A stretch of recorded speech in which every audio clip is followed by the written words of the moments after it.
Alrighty, so hello everybody. Welcome to the One Viewer podcast. I'm joined by wonderful people. I'm a guest on this show. I'm acting like I'm the host, but I'm not. I'm actually just a guest. Here with Alex, here with Cal, and I'm here with Kyfa. And you know me, I assume. My name is Derailious. So hello everybody. And yeah. Yeah. All right. Yeah. All right, let's get started into this. So, yeah, welcome to the show, everyone. Basically, here we just talk, and that's what a podcast is. So, Yep. welcome. Yeah, we have Derailious here. He's super cool. Go subscribe to him on YouTube. Follow him on Twitch. He makes some pretty epic content. Yeah, and we're basically gonna talk to him, ask him some questions. It's gonna be a fun time. So. Yeah. All right. Does anyone else want to start us off? I have a couple questions right now. I do have one question that I'm actually quite curious about. Derailious, how did you start streaming? How'd you get into it? How did I start? Okay, this is interesting because for me it was really strange. Last year I was just kind of bored, and it was like winter break, so I was just really bored the entire time. And I'm like, all right, well, you know what? My friends are starting up this like SMP Earth server, and I'm like, I've always loved making content. I've made content since I was way younger, but I never really got into streaming. So this server went up, and I was like, you know what? I'm just gonna say, just so we have some sort of documentation that this happened and this was a thing, we're going to stream it, and I'm just going to stream it. And I used my name in Minecraft at the time, which was obviously Derailious, so I just used that. And first stream I did was really good. I thought it was just going to be a one-off thing, but eventually I turned it into something more. So that's how I started. It was just like off the cuff, nothing special. Nice. Well, what kind of content did you make before that? Because you did say that you made content earlier.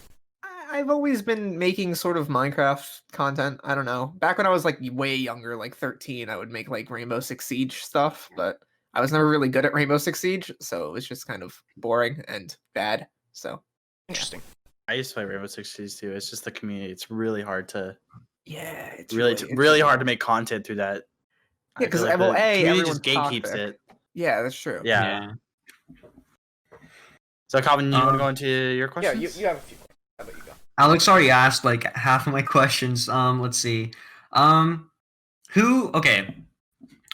like inspired you the most and like motivated you to start making content? Like who'd you see and like I want to do that? 100% Jay Schlatt. 100%. Yeah. All right, man of culture. I started watching Schlatt back in the summer of last year, right? And he really, like, I was wanting to stream since I started watching his content, but never really saw a reason to do it until that winter break. But I tell you, that man's content is the sole reason that I am making content. I could say that for a lot of people, that's probably the same person. And Yeah. why? Why does what's unique about him that makes you want to drive to make more content? With Jay Schlatt, he's an interesting fellow. A lot of people, if you don't know, he has a channel called The Weekly Slap where he kind of just sort of talks about, you know, things in life and very calm overall, not in the bit at all. And he's a very down to earth person. He's very personable. In his streams that he used to do, he was very much engaged with the chat at all times. His jokes were really, you know, they always hit. His commentary always hit really well. I just felt like he was a very solid entertainer, but also a very solid person. And that's something you don't see. A lot of people are kind of just they're hosts. They're just, I am funny. Look at me, I am funny on stream. And then they expect, you know, millions of people to show up. Yeah, it's Alright. the people like who go into Twitch and think easy cash grab or easy fame. Yeah. It's just Exactly. it's not that's not real. Yeah, It's not I fantasy. also just recently started watching Jay Schlatt, and I like his content. Well, I've never watched him, and you Really? convinced me to go watch him. No, I've never watched him. Really? If you're gonna watch Jay Schlatt, start with a tribute to Minecraft and don't watch his new Yes. stuff. Watch the SMP Live stuff because Yes. that's in my opinion the best content you'll see from him. Okay, I'll try that. All right. So you managed to gain 10,000 subscribers in like under 5 months, if I'm correct. Wow. Yeah, I would say it's about That Really is well. Really that is good. crazy. Well, you seem to be growing really fast. Where do you see yourself in the near future, within the next like couple of years or so? I want to hit 100K in 2021. That's kind of my biggest goal. 100K is my goal. I kind of have this huge plan, and I've had a huge plan since like I started off. which was to use Hypixel Skyblock as much as possible to get to like 30K ish, and then from there branch out and like partner up with more creators, help other people out. Bigger or smaller than me doesn't really matter because all publicity is good publicity. Get to about like 70, 80K and then do whatever. All right, Yeah, sounds good. Yeah, that seems really solid. Well, you said your goal for next year is to reach 100K. Do you have any other goals that you'd like to reach? I would say more personal goals. I want to become more dependent on myself. I want to become like obviously, finding your own happiness is something that like you need to do in life. And a lot of the time for me, it's like it's hard to, find reasons to stay motivated, especially right now, like with the pandemic and all that. Oh like, yeah, totally. It's tough. So I definitely want to find more reason to go out and do these things and to, enjoy everything. So, yeah. That's a really good goal. Yeah. Like for me, like. Okay. Oh, go ahead, Alex. No, you go. Okay. Well, yeah, like for me, like in my mind, like first comes happiness. Everything just comes second. Everything comes after that. Like when it comes to like over this week, I like took a week off from streaming just like improve like my grades and like help get motivated for school again because that was a huge issue this year. So like putting like it's good to like put stuff aside to like work on yourself and just make sure that you're in a stable mindset to actually be able to make good content. It also helps out a lot with like coming up with good ideas for content and stuff like that. Yeah. So Derailious, I do have a question about your name. How did that come up? Why Derailious? This is going to be very anticlimactic, but the truth to the name Derailious is that there's nothing of any value in it.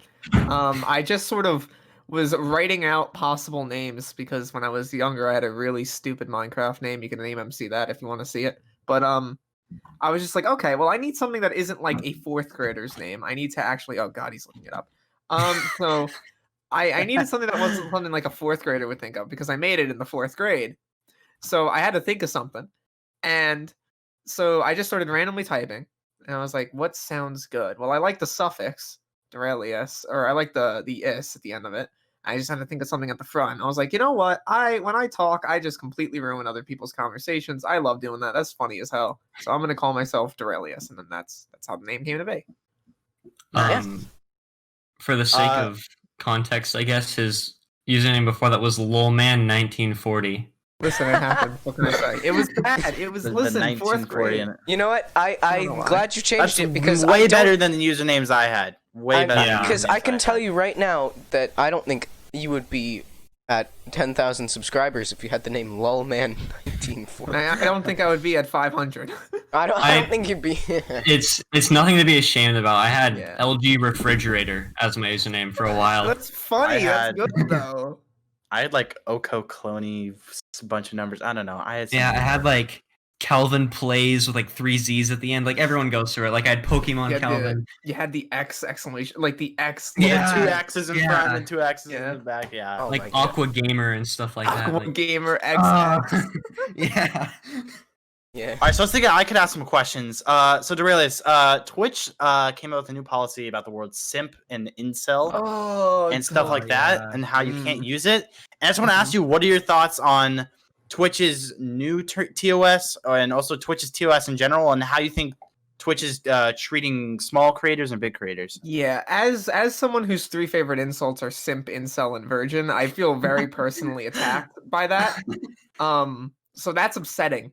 But I also think that this is something really that we have to look at when it comes to like free speech on platforms.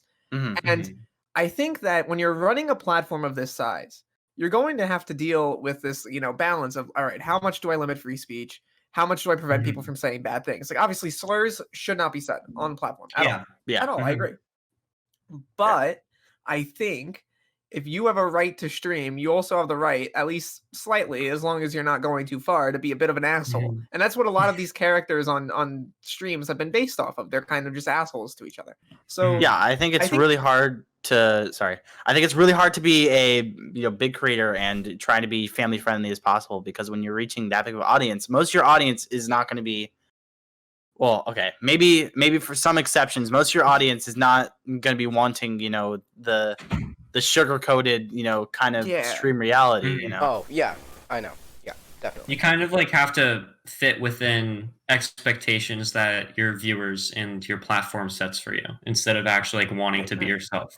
You see, the Yeah. problem was before 2019, you could get around this by just being as family friendly as possible because it didn't matter. On YouTube, at least, it didn't have any impact. You could make content for kids and no one would really care. But now with Kappa, you have to be edgy enough to where you're not breaking Kappa, but you can't be too edgy to where you're getting demonetized in every video. And it's kind of balancing this sort of level of edginess, which is actually really tough to do a lot of the time.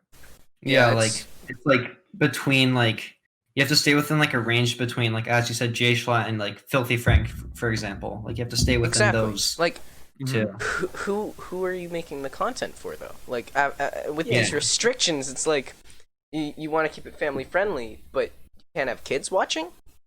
Yeah, what the really funny part about this is, I would say if you have all of YouTube and you put it on a spectrum from family friendly to super hardcore edgy in terms of like who watches what content, I would say about 50% of them are young kids who would be breaking Kappa rules, and then 40% are people who really want that super edgy content, and only about 10% are left in the middle who actually are okay with kind of that mid section, which is why you see the rise of all of these edgy commentators. This is why Leafy is Heroes. This is why the Misfits are rising. This is why Jay Schlatt's rising. It's because of that. Speaking of Leafy, do you think Leafy deserved his ban? Do you think the way Absolutely this not. kind of idea of like toxic commentators like Leafy and I don't know any other names, but do you think they should have a right to be on YouTube, or do you think it's a bad example? That they absolutely have a right to be on YouTube. Do they have a right to have their stuff monetized? That's kind of whatever. But I think Leafy kind of understood eventually that like all of his videos were going to get demonetized from now on. But I do think that he has a right to be on the platform, especially since his latest content was never really harassing anybody.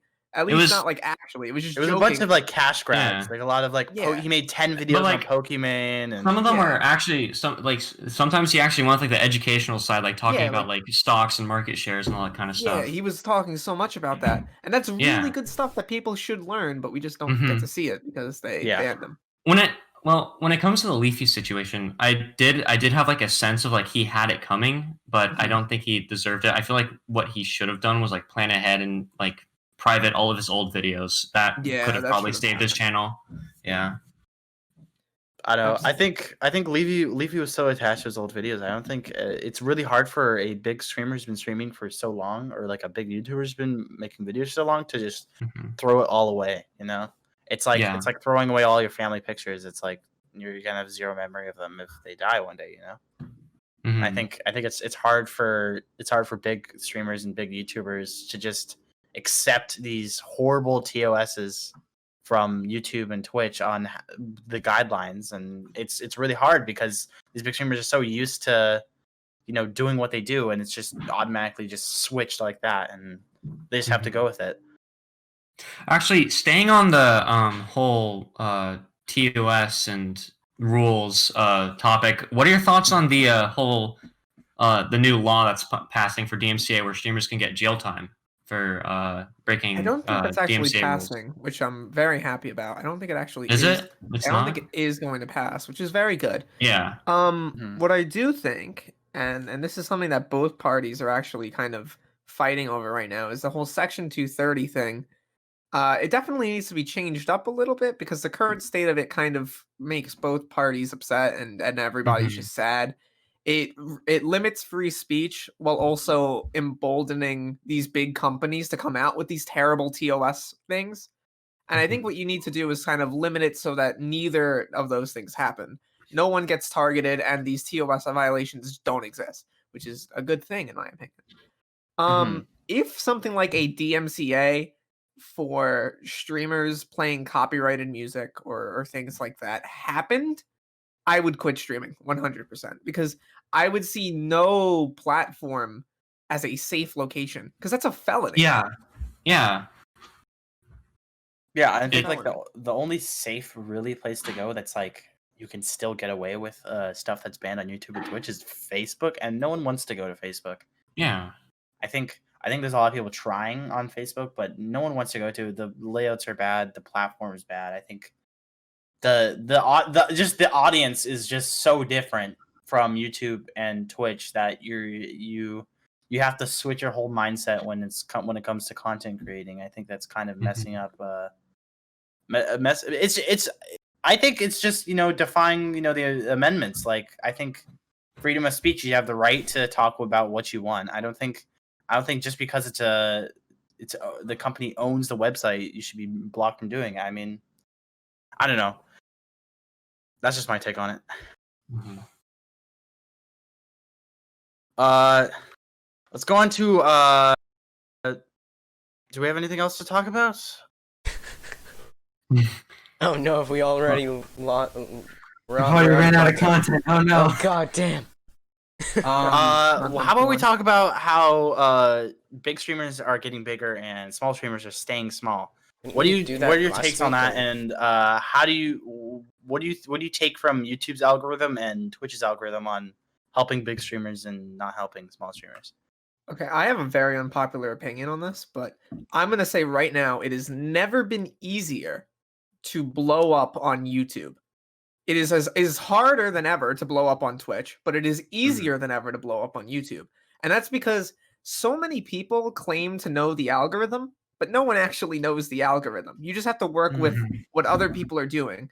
The only reason I would say I have any level of success on YouTube at all is because I've studied every other content creator. I have a huge spreadsheet document of a lot of other creators' average viewer numbers, their high points, their low points, their tags, everything. And you keep track of that, and you have to study that. That becomes your Bible. The reason why I would say I haven't grown on Twitch as much is because it's very hard to get that information on Twitch. And that's why, in my opinion, it's so hard for people to grow, because no one knows what works. Yeah, I feel like Twitch just changes their algorithm so much. It's really hard to, find a system that works. I feel like if you really want to grow on Twitch, you have to use other platforms to help grow. Like with like Derailious, you just started what is it, cross streaming or whatever, where you stream on YouTube and Twitch. Yeah. Like doing that really helps it a lot, because not only does it branch out to more more platforms, it also gives you more exposure just on the whole, just everything. Oh yeah, because it can become huge events. Like when I did that one stream, which I'm probably not going to do again because I don't know how legal it is in terms of TOS, but whatever. They're not going to ban you for just one. So basically, it had 150 collective viewers, which blows anything else that I've ever done out the water by double. And that's because 40 were on Twitch and 110 were on YouTube. And that's kind of what I'm trying to say here, is that if you go to the platforms where you're doing well, you can definitely get double, triple, or even quadruple the support that you get just on one. And that's why I'm so annoyed that they have in the affiliate agreement that 24-hour lockout. That makes me very upset, because it would be so much nicer if I could just squad or multi-stream every night, and I would push my viewers to go to Twitch anyway. It would be beneficial for Twitch anyway, and they refuse to allow me to do that, which is kind of upsetting.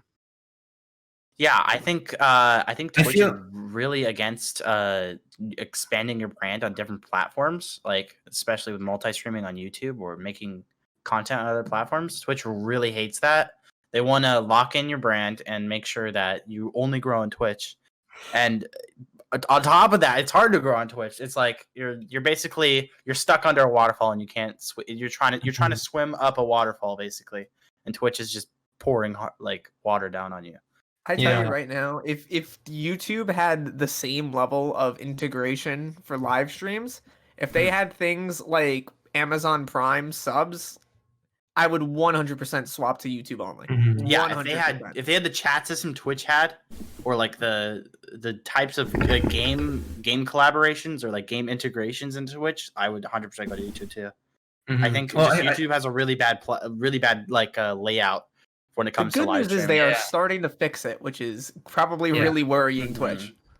And I'm just worried that I'm gonna take an affiliate agreement before YouTube. You can always drop out of the affiliate agreement, by the way. Yeah, true. I feel like a good compromise for the whole cross streaming thing on YouTube and Twitch is instead of like risking breaking TOS by streaming on both platforms, what you can do is you can take like all the good moments from your Twitch streams and compile it into a video and upload that on YouTube. Like that's what I've done a couple times, and I feel like that seems to work out works. However, there are some problems. First off, you have to deal with that 24-hour lockout, so you can't do it for the next day. Secondly, a lot of people, and this is a strange phenomenon that you see on YouTube, would be willing to tune in live for your stream, but would not be willing to tune in to watch the highlights of your stream the next day. And that's the biggest problem. Yeah, that's why a lot of people just edit their VODs and put it on YouTube, because Twitch has a horrible video system where it just all it does is promote your VODs. And I mean, no one's gonna sit through and watch 2 hours worth of VODs. They're gonna probably watch the first minute, they're gonna skip to the middle, then they're gonna skip to the end. So it's really important that what you do in the first minute when you start streaming, what you do in the middle of your streaming, what you do at the end of your stream is really important, because that's what most people are going to watch. They're not going to sit through and watch that much, you know. So you go. Go ahead. No, you go. I didn't have anything to say. All right. Is there any more on the topic that we're speaking of right now? Does anyone want to add anything? Last minute. I think we covered that well. Do we want to move on to something non-Twitch? Sure. I'll do that. Okay, go ahead, Alex. No. I said that. Oh, okay. Have you ever considered branching off from Minecraft and play other games? I would love to do that. The problem is, I don't know how many of the 10,000 would be interested in seeing such a thing. I doubt even 10 of them would. That's kind of the problem right now, especially with Hypixel Skywalk. And this is the problem that a lot of YouTubers find themselves in, and why I'm trying desperately to avoid it, is they get themselves locked in on Skywalk. They cannot branch out anywhere, or 90% of their audience evaporates immediately. So that's a problem. Yeah, I know. Well, I mean, like, you go. I'm like, are you talking about like you're gonna start trying to branch out from Skyblock to like maybe like survival or like Bed Wars or stuff like that? Is that what you're saying? Yeah, what I would love to do, and I think what I am going to do, is once I hit about the 30K milestone, I'm going to branch out and try to collaborate with other YouTubers and streamers around my size, so around 20 to 50K. And what that'll do is that'll allow me to gain an audience that'll watch me not just for the Skyblock content, but for my content specifically. And that'll kind of save me from falling into the trap of, I have 100K, but I only get 2,000 views per video because I used to play Skyblock and now I don't. Yeah, that's actually really smart. I mean, I remember you talking about like making a new SMP with like a bunch of different streamers. And and you guys are definitely going to be in on that 100%. All three of you are going to probably be in on that, because I do want to do an actually well-written scripted SMP, but that actually is interesting and maybe kind of removes a lot of the problems that I have with the Dream SMP, which is that I feel like it breaks its own character too often to be taken seriously. Yeah. So you want an SMP that's more on a serious role and about more of a better quality better quality like, SMP compared to like a one where you make mistakes on purpose for it to be more funny. Yeah. I definitely want it to be seen more as like a play or a show rather than a just watching a stream. Like, okay, I'm sure I can see that. I'm sure me and Alex Derailious could all agree on this. Like what you did, you tried starting SMP, but there was way too many people on it, so it was like super hard to keep track of. That's what happens when Yeah, that's kind of what I was thinking. I was like, there's a bunch of people on here. Like, even with the Dream SMP, it feels like there's so many people on it, it's just hard to keep track of everything now. True. And you know what's really funny to me? And Dream actually brought this up a few months ago. This is what happened when he kicked Schlatt off the SMP. He said that he felt like the SMP was growing too quickly for its own good. And now what I find funny, and this is kind of what happened with SMP Live, the reason SMP Live died is because there were so many different content creators invited on. Yeah. Nobody knew each other. Everyone made their own little groups. And at the time, and whenever an arc died, it died forever. The only Yeah. good arc of SMP Live was that first arc between Schlatt and Ant Venom with the funny haha stall disc. Hmm. After that, the whole thing kind of fell apart. Same thing with SMP Earth. Too many people, whatever. Dream SMP tried getting around that by only having about 10 or so maximum people. Now they have closer to 30. And that's Yeah. starting to repeatedly go up, and that's getting worse and worse. Hmm. So you think I feel- that the quality of the SMP goes down because the more people, the less like screen time some certain people are going to get, Mhm. or what do you mean? How is it degrading the quality if there's more people? So here's my opinion on it. For example, there have been, and I think this is the worst thing that you can do for an SMP, is with these celebrity appearances on the thing, which I like to call them, because they're not really celebrities, they're just streamers. But you have people like Pokey going on the Dream SMP one night. Corpse went on one night. We have Mhm. Laserbeam, who's just there now. We had Ninja for a night. And that's kind of just, it's making it more as if it were just, here's our, SMP Live 2 with new Yeah. funny person showing up this week. Ooh, I wonder what random shenanigans they'll get up to. And that takes away from the story. Yeah, because like they just show up. They show up one time, and then you're just forced to forget about them. Yeah. Yeah, I can totally understand that. So you want to branch off from Skyblock and you want to start making SMP as your new content? Is that what your goal is, or Not are you just do you want to still do Skyblock, or Yeah, how does still that definitely would do Skyblock. I like the game, and if the game keeps receiving updates, I'm of course going to cover all that. But I want to do manhunts of different styles. I want to do the 1v versus, or the 1-100 stuff that Wilbur Soot does, where he locks 100 people in box and has them do X, Y, Z. Yeah. That stuff's good. So I want to have a lot of different things that I can do.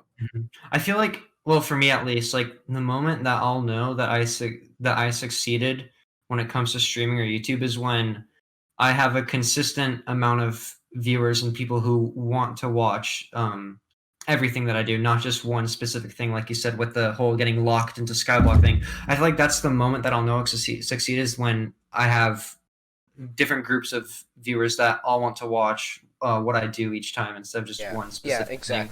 Exactly. Yeah, I feel like that I don't really have that when it comes to my streaming. I did Among Us for a while, and I got a lot of viewers from that, and I don't get as much.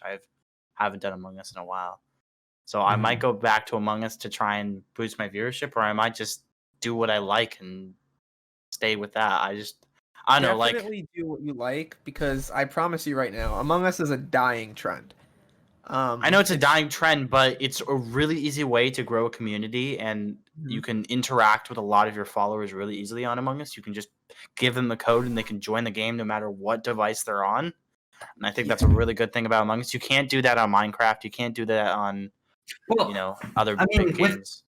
I feel like, okay, there is the whole Hypixel open party thing that a lot of streamers do, but I also feel like that's also like something that you can get locked into yourself. Like there's this one streamer that I used to watch called Bird, and he would always do like open party bed wars and stuff like that. And then it's been like a year since I've seen it, and I come back and he's still doing it. I'm like, come on, man! Like you have so much potential.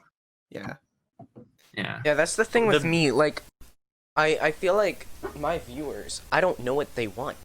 I just stream stuff, and sometimes they're there, and sometimes they aren't. And that's the problem. I don't know what works. I'm not sure what's working. I think you're a lot of viewers like when you do the Jackbox things. Yeah, Jackbox is definitely a great overall concept. What I also think is, and this is kind of weird because I've talked so much about trying to break away from things like Skyblock, but what you should do starting off is try to lock yourself into a certain piece of content that is currently hype and that is currently growing. So, for example, I locked myself into Skyblock while that was currently rising, and well, that sounds like a bad idea. You always have to have a plan to escape it, but you also have to like understand that like if you start doing all this variety content as a streamer who's just starting out, no one really tunes in to variety streamers unless their name is Ludwig. So if you're not Ludwig, you have to understand that you have to focus on a specific piece of content that people can come back to and rewatch and see over and over again. And that's kind of the thing. Sad thing about that is that when I don't like playing the same. thing over. Yeah, I understand I that. know. It kills me. Even being with the same sort of people, like for example, when me and Sarah were together, for instance, we would stream together, and I would notice consistently whenever she was there, and we would just do the same old bits and do the same funnies, viewers 20-30% higher every single time. It would always be more people showing up. And I don't want to be the type of person it's because woman was there, because that's not even remotely true. It's because people tune in to watch dynamics between people. People don't usually tune in to just watch one person stare at their computer screen and say, Yeah, I "Whoa, totally agree with that's a that. cool kill." I think a lot of people watch streamers because they love how a certain streamer interacts with another streamer, like how they hate each other or how they always Mhm. insult each other. And viewers really like that when you have this like interaction that's really funny. Yeah, that's why like SMP Live and the Dream SMP are so huge, just because of the interactions between all these different streamers. Yeah. Yeah, I think the whole idea of the SMP is just influence. Just Mhm. the bigger just get big streamers on there, boost every single person that's in the SMP, and just keeps on growing and growing and growing. I don't know how big they're going to keep on getting. It's I insane how see much Tommy growth in they're it hitting getting. 10 mil next year. I see. Oh Tommy yeah, in it. definitely. He's 100. 100. Tommy's getting average of 300,000 viewers on Twitch. Yeah, Like he's that's insane. he's gonna be It's- giant in the Like future. I have those are like numbers that Ninja got when he streamed with Drake. That was a pretty historic moment on That was a historic moment by yeah, itself. on Twitch. Yeah. Mhm. And like what he got 200,000, Ninja got 200,000. He's getting 300. He's live right now. He has 195,000 Yeah. right now. Yeah. I'm sure he's just chatting or something. No, he's just playing on the Dream SMP alone, and he has 150K Mhm. easily. Yeah. Stupid. He's always gonna have an Stupid audience. Crazy. I just think, but the thing with Tommy and it, if let's say he switches to I don't know Valorant, he's gonna lose. I think he's gonna lose 3/4 like at least. He would The lose moment so the Dream many. SMP ends, 3/4 And it of will those end. people will I think will fall. I think something will Yeah. happen between Dream and some other creator, because if one creator hates another creator and they're boosting that platform, like let's say Pokimane and Tommy hate each other.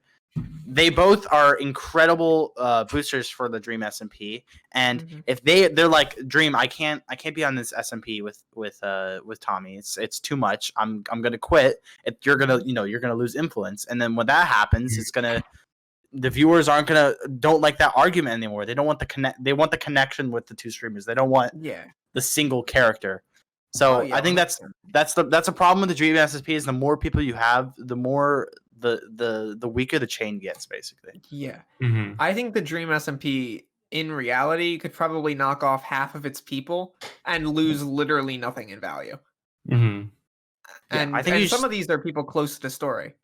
I feel like as long as they keep like Dream, Quackity, Tomina, and Wilbur, if they just have those four people, they'll most likely keep their whole audience. 100%. Oh, Yeah. I even think people like Technoblade are fine. Yeah. But like, I'm not using this to call out specific creators, but I'm just saying, like, why is Connor Eats Pants there? Mhm. Why are Skeppy and Bad Boy Halo there? Why is Captain Puffy there? Why? Captain Puffy's there? Captain Puffy's there. I had never Why heard of are- that person before. Exactly. Why? Like, I understand like Dream's original friends, like Puns, Punk, those guys being there. That's fine. Whatever. You want to have your friends there? That's all good. But like, why is Laserbeam there? I think because of the influence. Laserbeam has. I think Laserbeam has such a manipulative community. Like he can switch to any platform and they'll go. I think Laserbeams has a really young fan base, and they could easily persuade it. I'm sure if Laserbeam put out his PayPal and said, "Please send me $1," I'm sure at least 100,000 50 people would. 100,000 at people. least Yeah. 100,000 people would do that. And that's what Dream wants. Dream wants people coming onto his SMP that have manipulative fan bases. That's why he has Pokimane. Pokimane is a very manipulative fan base. You know the term Pokimane tier 3 sub. I think Tommy Knit has a very manipulative fan base because his fan base is so young, and I think it's all about popularity. Like the more popular, the weaker your fan base is going to be, basically. Oh yeah. Actually, staying on the topic of like manipulative fan bases and stuff, what are your thoughts on stan culture with all the like Josh and Dream stuff going on right now? I think neither sides were right. I think that both of them were trying to hit an argument. Josh had a pretty decent argument Mhm. that was fundamentally flawed, and Dream responding with "you're an idiot" with no other context was just a bad call. Yeah. But I think that Josh, what he doesn't understand or what he doesn't care about is the fact that a lot of people don't do this because they're assholes or bad people. A lot of people Mhm. do, participate in stan culture because they're trying to get away from their problems. And if Mhm. the creator doesn't put a limitation on that, there is literally no one at fault there except the creator. You cannot blame the fans for the creator allowing behavior like that to fly. And that's where Mhm. Josh failed in his argument. He Mhm. started by saying things like Dream should not be allowing his fan base to do that, which is an okay argument. But you cannot say that a group of fans who are just devoted and are trying to get away from their problems are mentally ill. That's just not the right thing Yeah. to say at all. Uh, Mhm. can someone go over what happened there? Okay. I barely know what happened there. So Josh, who was one of the SMP Live guys, he Mhm. made basically a string of tweets where he called out Dream in particular for having a group of toxic fans, which he called, and he described all of the stands as these toxic fans. He called Mhm. them mentally ill, that they needed help, and that they refused to listen to reason. Were his three main points.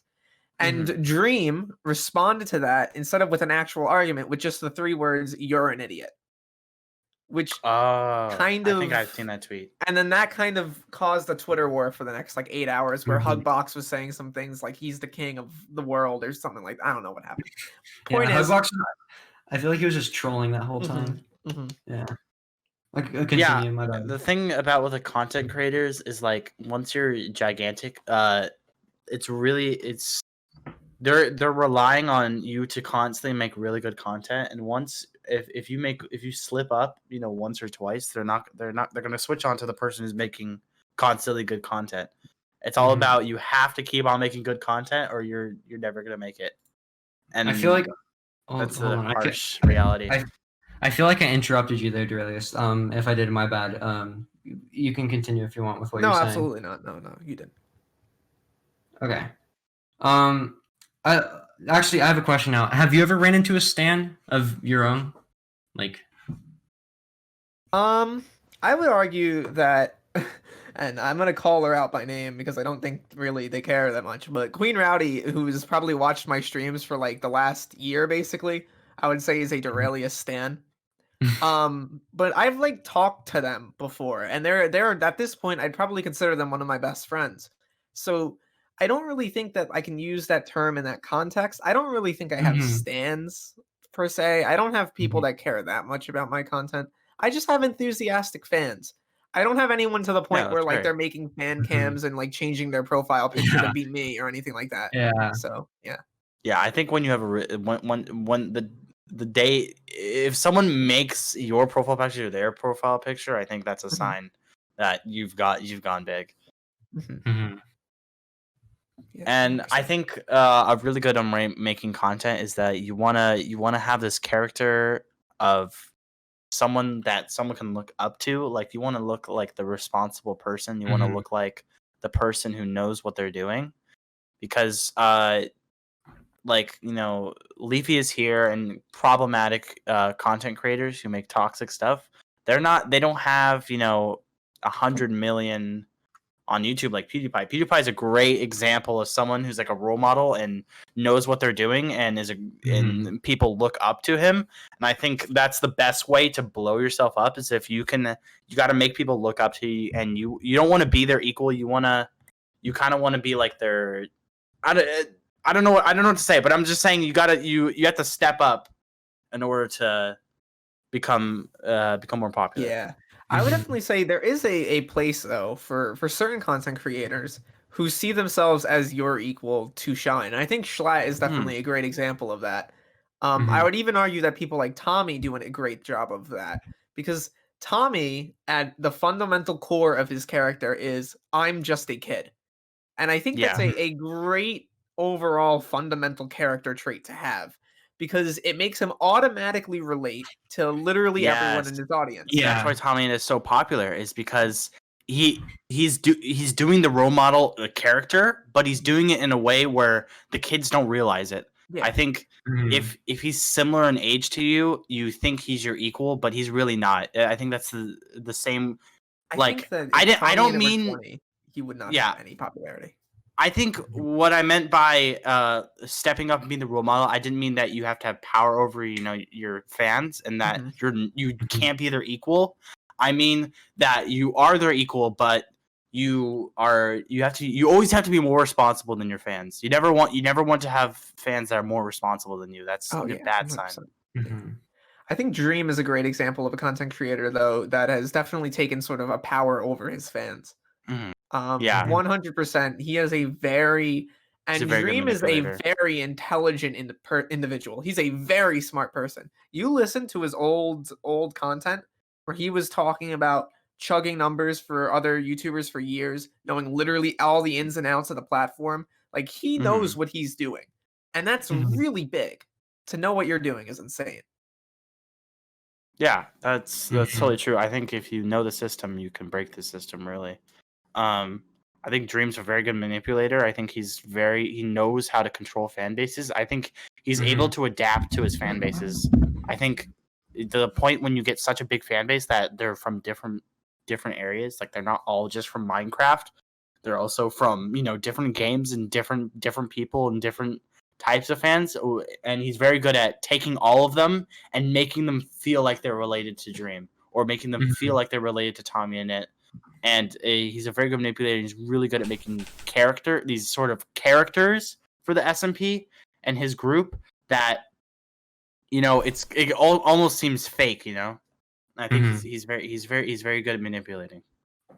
While we're staying on the topic of like fans and like communities and stuff, going back to the whole Josh and Dream thing, did you guys watch Dream's like video response yet? No, we should watch it right now. Yeah.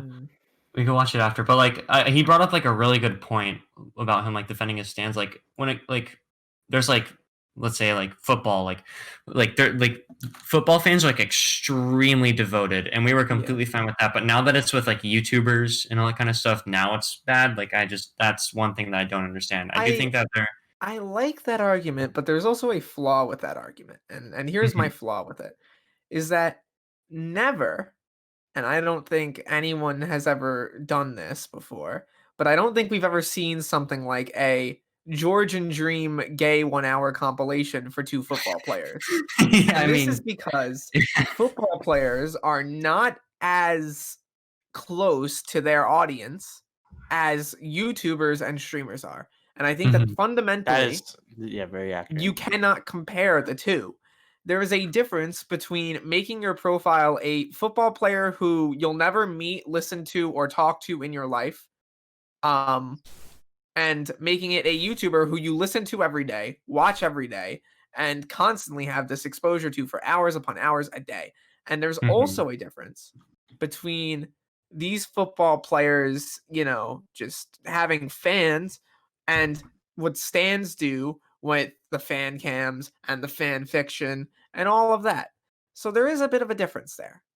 Yeah, you're totally right on how you can relate to a content creator much easier than you can to a football player.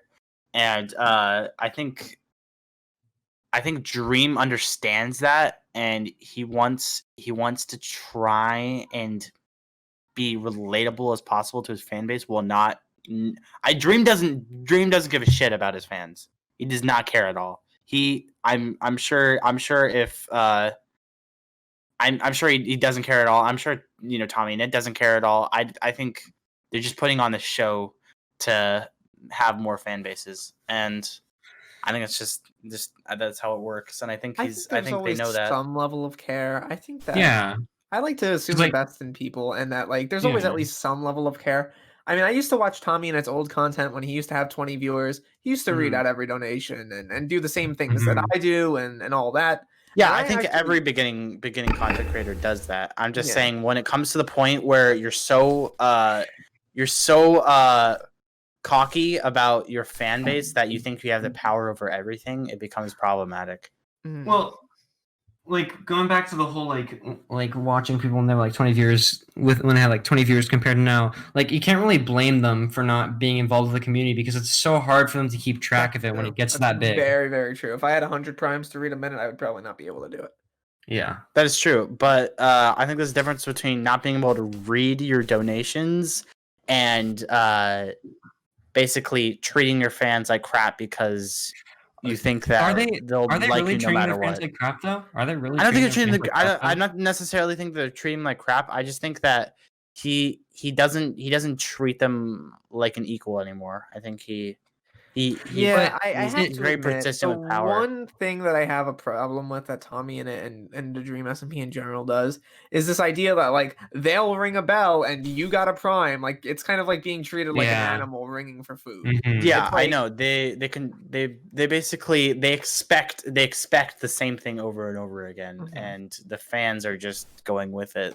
And it's kind of sad to see these people. I always thought that was kind of strange. I thought that was always kind of like an thing at best that I don't really agree with. Like the whole like when streamers go like any primers in chat and stuff like that. Well, I mean, like I get that some people do it as like a bit. Yeah, it's a bit now. To ring a bell and to be like, well, I'm ringing the bell. You got a prime now. Like that's kind of. Yeah, that's like. You think someone's gonna spend $10 when you ring a bell? Like that's just. That's very extreme. Like I mean, like that could be like okay, every 3 seconds you have to sub. What also makes me kind of sad is like a lot of these bigger YouTubers who have joined this SMP, and I'm not trying to use this as a place to shit on the SMP. I think the SMP is great. It's great for all these guys. Is they kind of when they join, they kind of lose a little bit of that personality that made them special. You know, Philza and Technoblade are probably the two best examples of people who I think have lost a little bit of that personality in joining that SMP. Yeah, I think I totally agree. I think wait, can I finish? I think when they join the SMP, you get this sort of attitude like, okay, we're here to do business and just just blow up our platforms. Like, out of this, we're not best friends, and it's kind of like this attitude, like this is business, you know. I feel like the reason why is like before they get into the SMP, like well, hold on, let me gather my thoughts again. I was gonna say something. Crap, I forgot. Okay, like they were able to be themselves because they didn't have the pressure of being with all these huge creators and stuff. Like once like they join like something like the SMP, they have a lot of pressure put on them that they have to be like extremely like entertaining and ready to do everything now, where they just like have to put on like a persona now. All right, well, there is one thing I want to say about the persona. I've actually been waiting for about 50 minutes to talk about this. So that's fun. Stream personas. What do you think of that? Are you yourself on stream, or do you like? I don't know. I love the idea of stream personas. I mean, I'm doing it right now. Exactly. I think it's a great way to sort of hide your identity, but also show your identity to chat. You know, it's I think it's a great way to attract viewers because they're different. I think it's I think it's just a great helpful way. You can have much more fun than if you just show your face. Yeah, and just expect viewers. Like Dr. Disrespect, for example. Like that's what I did with this wig and these glasses when I was thinking I wanted to do something sort of like Dr. Disrespect. All right, not to the extreme level where every single aspect of his stream is Dr. Disrespect, and every single time he talks, he has to talk about his red Lamborghini. I'm not like that. I talk my persona. I have myself is when I talk. I talk. I don't put on a character when I talk, but my looks are for sure a persona. So I do have a question. Do you act different when you're on stream? Like if you were with your friends, would you act different? Okay. Oh yeah. So, I think Calvin can confirm that. Yeah, I can confirm that. Yeah, no, it's very hard to be yourself on stream, especially when you're just starting out, because there's so much pressure put on you. Because like when it, like what Carson said one time is that like he likes to think of his viewers as just a number, because thinking of it as like 300 people, no, like 3,000 people watching him at the same time. Like those are all individual people. Like that's a lot of pressure put on you. Like you have to just like completely like go off from who you are and try your best to be likable and all that kind of stuff. Yeah, like when I once again like bring up this point, like when I used to stream with anybody or like with Sarah, I would like before stream I would be like, we can't act like a couple on stream because that's just kind of dumb and gross and no one really wants to sit there and watch that. So we just have to act like we hate each other. And then that's a good overall bit, and that works really well. And it makes the moments where people are actually sweet to each other not cringy and gross like they would be normally, but like actually kind of decent and moderately wholesome. And that was kind of the point of that. It's like 99% of the time act like we hate each other. 1% of the time, okay, I guess you're okay. And that's that's just a bit. Yeah. That's like the exact same thing compared to if you guys know who Ethan Klein is. Oh, yeah. H3. Yeah. He does a podcast with Trisha Paytas, and it's a fun podcast because their whole persona is that they hate each other but they like each other, and their podcast has blown up. They used to have, I don't know, average of 10,000 listeners. Now it's at 10 million. They put on this character where they both hate each other, and it has blown up their industry. And it's a really good way to blow your platform is if you have this sort of interaction with certain people. Like we said earlier, it really helps boost your platform. Yeah, like when me and Cal are streaming together, I know that we're kind of dicks to each other. Yeah, but like in real life, just like, in real life, it's just like wholesome, like gaming. Yeah, I guess. we're in just. real life. I feel like that's the opposite with me and Calvin. If we stream together, me and Calvin are nice to each other, but in real life, we just hate each other. We're just complete dicks to each other.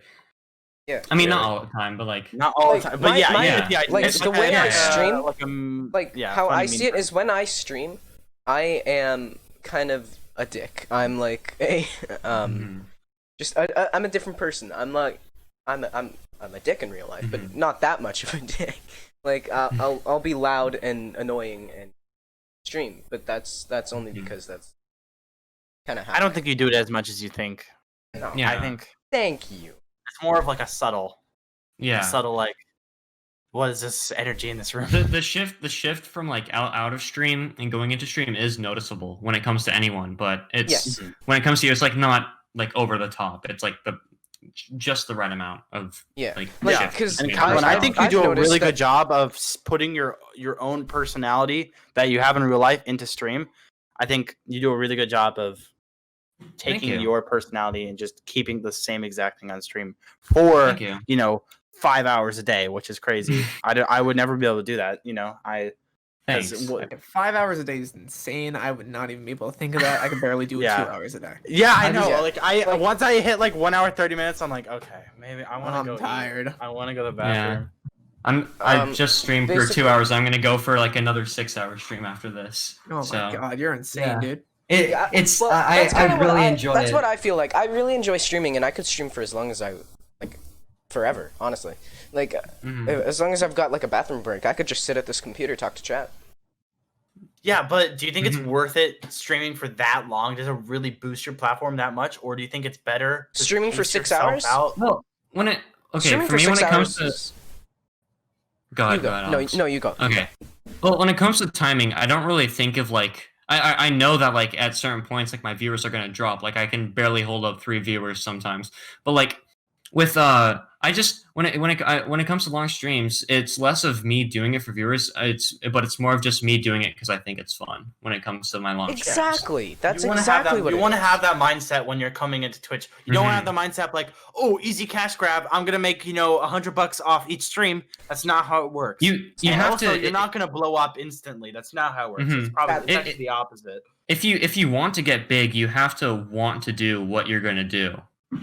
Like you have to be interested in what you're doing. You can't be like, okay, I'm just gonna do this because it's popular. Yeah, because you can't just you're not gonna enjoy it. You're not gonna enjoy it, and you're gonna want to quit streaming. I like to meet a middle ground. Like I like to stream something that I kind of like, but it's also very popular, so it can boost my channel. Like I'm not gonna play. I'm not gonna play Warzone because that's all I enjoy that game, but it's so popular that you can't boost your oversaturated. It's saturated games are fun, but They're really fun. I love playing Warzone. It's such a fun game, but I can't stream it.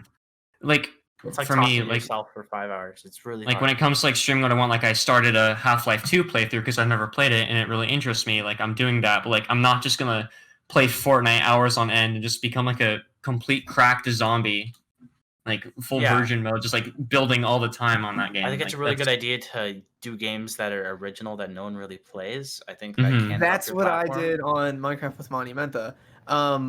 You see, like during the summer, like before the summer, I was probably averaging like 5 to 10 viewers. Sometimes I would go as low as 2 to 3. I would barely be able to pull, 3 or 4 sometimes. But I started doing this show, Dungeons After Dark, where every night I would get in a call with like 5 to 6 other people, and they would be the same people every night, and it was all of us running a dungeon together on the server, which would be about 2 hours. So there was constant content, and the number went up exponentially during the summer. Within a month, I went from like 5 average viewers to 20 average viewers, and that's huge.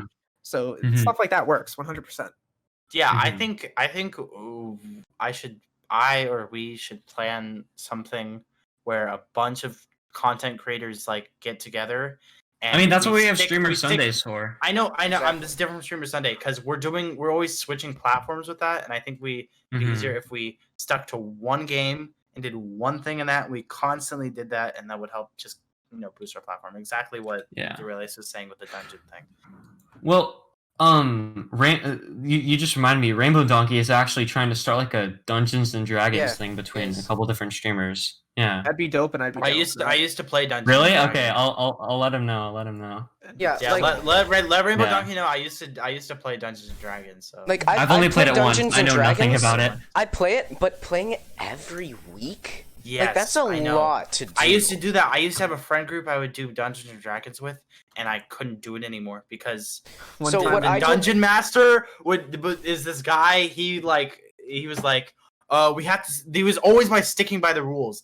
He was trying to take out the imagination of Dungeons and Dragons. And the whole point of Dungeons and Dragons is imagination. And he was like, you can't make that up. That's not how it works. You can't just go from one dimension to another dimension. And I'm like, it's all about having fun. You can't put so many rules on it. It's literally in the name of the genre, a role-playing game. Like you're supposed to You're supposed to make up stuff. And so what if you break the rules? I think that it's better if you break the rules of Dungeons and Dragons. Mm-hmm.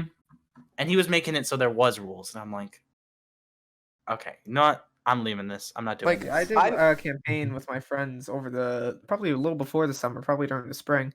And it was a campaign that we liked so much that we used to do it like every day. And we would just be making up shit as we go along. We completely anytime there was a system like that was originally in D&D that was just not well made or just kind of we were just like, all right, we're tossing it out. We're making our own. That's fine. And it worked really well and we all loved it.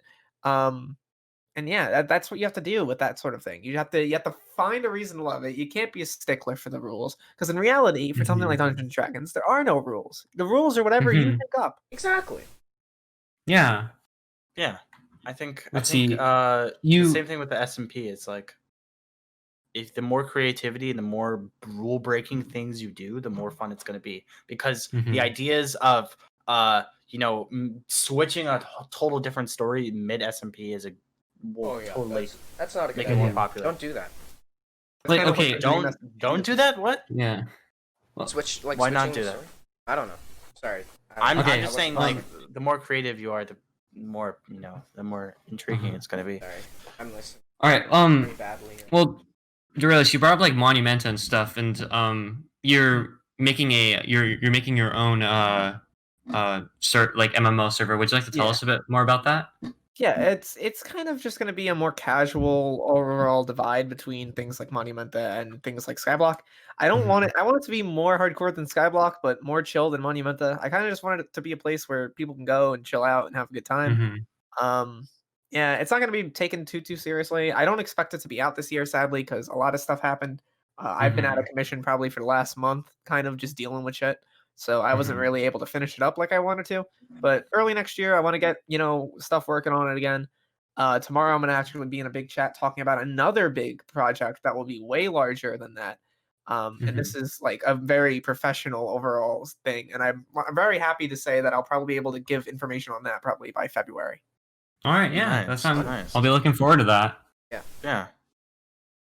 I think Let's- a bunch of content creators that all of you guys know, we all need to come together and create some big project that's just gonna happen, and all of our viewers are gonna be surprised. And I don't know. We got to come up with something. Yeah, Something like there's something big. going back to the topic of like growth and stuff. Like, there's so much stuff that I want to do, and so many ideas that I want. I just don't have a large enough audience to be able to do it successfully. Yeah, and that's a big problem with streaming and YouTube. A lot of things that people do rely heavily on having an audience that's interested in that. And that's a big problem. Like, like take like it recently ended Unis Honest, for example. Like Markiplier and the other guy Ethan already had like such a huge audience. That like the moment they announced that they already had like an extremely devoted fan base to it. Exactly. And that's the problem with so much content creation. To make a lot of content, you need viewers, or people that are going to watch it, or people that are you don't know but that are going to do it, right? I don't know if that makes sense, but it's a thing. I don't know. Yeah. Yeah. Why don't we talk about Dream supposedly cheating on the manhunt? Okay. So a bunch of this one YouTuber, I forget his name, he collaborated with a bunch of in-game manhunt Minecraft mods, and they compiled this actual really well fact-based claim that Dream was, hacking in the manhunt, and that he got certain materials and certain things that was in a 1 in a trillion chance to happen. Yes, I did see a bit of that video, not all of it. And I think he has kind of a content creator privilege where he can get away with that. But he didn't get away with it. Yeah, he didn't. He didn't. No, he didn't really get away with it, which is really interesting. What I looked at this situation very heavily. I think the likelihood that Dream cheated is high, very high. So high, in fact, that I think it's a very small chance that he didn't. Although I will admit that after looking at their numbers, there are a few places where they kind of went wrong, and that relies solely on the fact that it's a sample size of only 21 runs, which is not remotely enough to give you a good assessment of a situation. Yeah, because think about it. One run or even 20 runs where you have incredibly good luck can produce results like Dream. However, if it was 1,000 runs with that level of luck, that's not luck anymore. That's just cheating. It's entirely possible that Dream did abuse the system. It's entirely possible that it even happened accidentally, because I do not deny for a second that Dream manipulates those numbers for the manhunt videos, which is entirely okay, because those are not meant to be speedruns at all. It's entirely possible that he just left something on from the manhunt and then forgot to turn it off and didn't realize it, because that's also a possibility. It's a lot of things. I think people saying that he maliciously cheated, I don't think so. I think that he either did it to A, give the viewers a better overall experience by making it more interesting, or B, did it to specifically, or did it accidentally. I don't think he has anything to gain by getting, a #1 speedrun world record. A lot of people already hold him in regard as the best speedrunner ever, which isn't even true, but a lot of people hold him in that regard. Yeah, that makes sense. Yeah, I just the thing about content creator privilege, I didn't mean he got it directly in that instant, but I think this is a thing, especially with Alinity, you know about the cat thing. Yeah. I think that was content creator privilege. She totally should have been banned, or something more strict should have happened.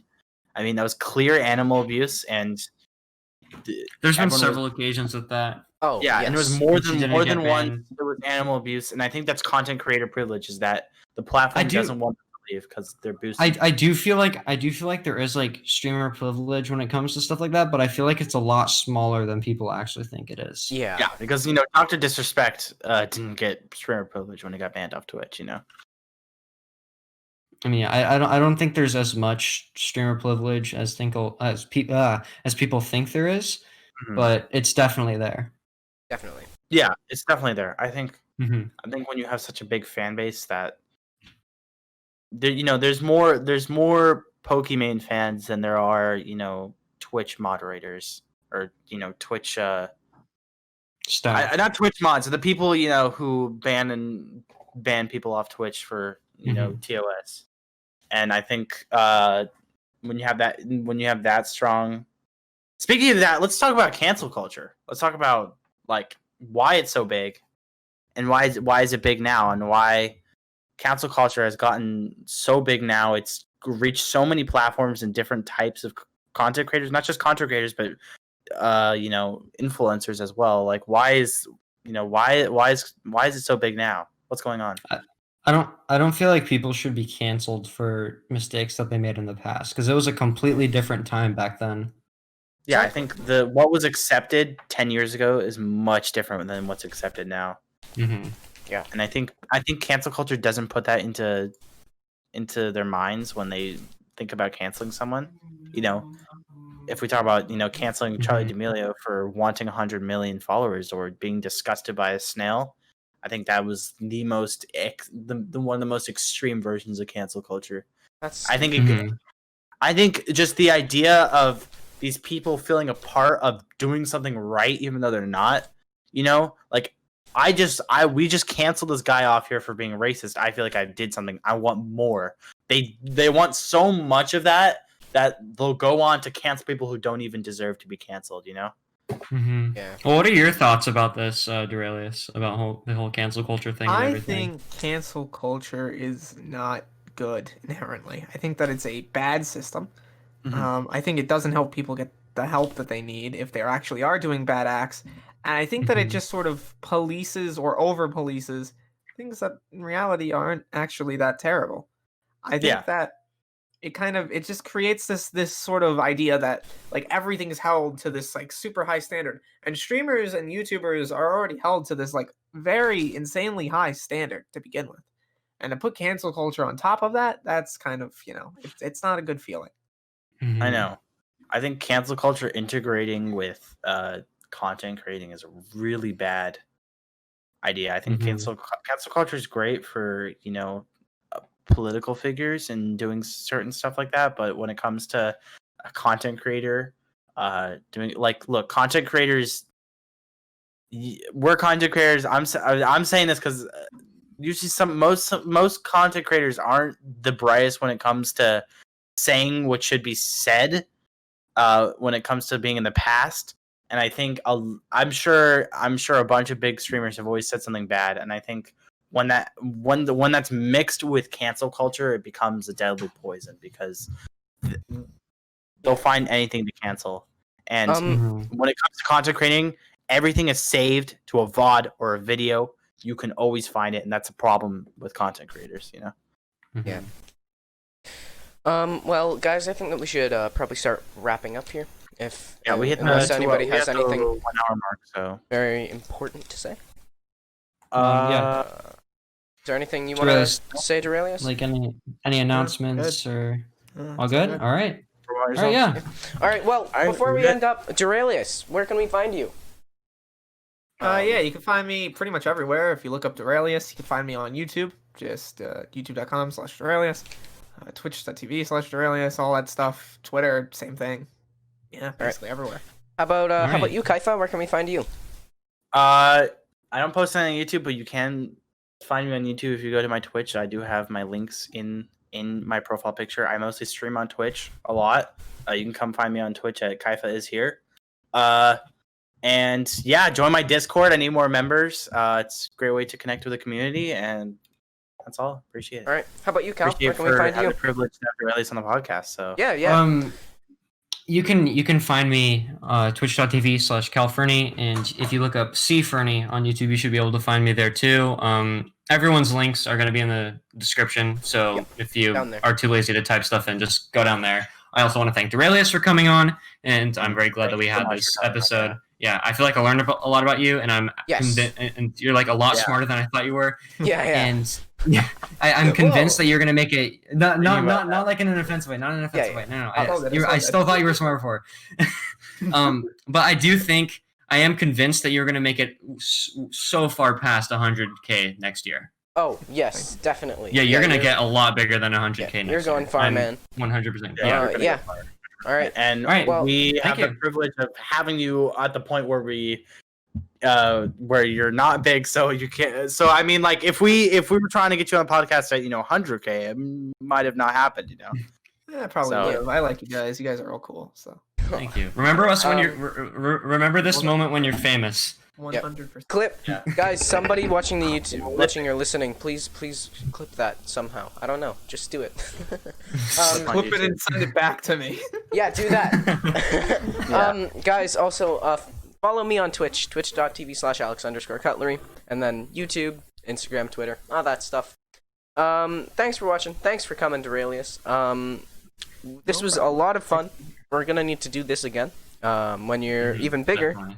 And you can tell us how to do that. Yeah, you can come back in a certain long time and tell us how much you've grown. And... Exactly. You can come back when you're things are different now. Yeah. When you're at 50 million subscribers, you'll be here, and we'll still be averaging 1 viewer. So, yeah, because this is the one viewer podcast. This is the 1 viewer podcast. That's all we're allowed to do. 1 viewer podcast.